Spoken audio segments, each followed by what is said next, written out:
হাসারাঙ্গাকে টানা ৩ ছক্কা মারলেন তাওহিদ হৃদয়।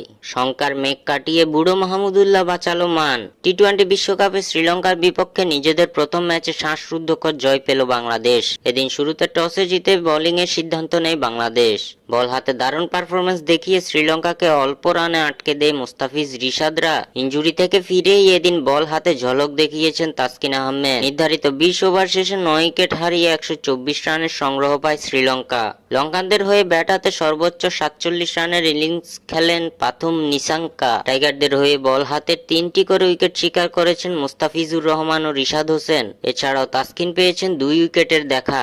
অন্যদিকে তানজিম হাসান সাকিব পেয়েছেন ১টি উইকেট। জবাবে এই রান তাড়া করতে নেমে শুরুটা ভালো করেনি বাংলাদেশ। দলীয় ৬ রানেই ২ উইকেট হারায় বাংলাদেশ। সৌম্য সরকারের ডাক এবং তানজিদ হাসান তামিমের ৩ রান করে সাজঘরে ফেরা বিপদে ফেলে দেয় বাংলাদেশকে। দলীয় ২৮ রানের নুয়ান থিসারার ওভারে সাজঘরে ফিরেন অধিনায়ক শান্ত।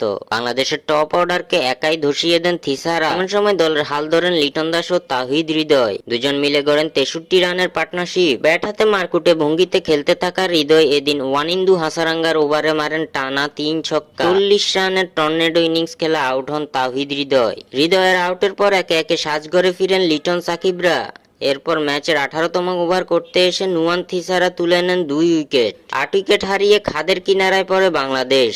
ঠিক তখনই আরো একবার ফিনিশারের ভূমিকায় মাহমুদুল্লাহ রিয়াদ ঠান্ডা মাথায় খেলে দলকে এনে দেন মধুর জয়। ১ ওভার হাতে রেখেই ২ উইকেটের জয় পায় বাংলাদেশ।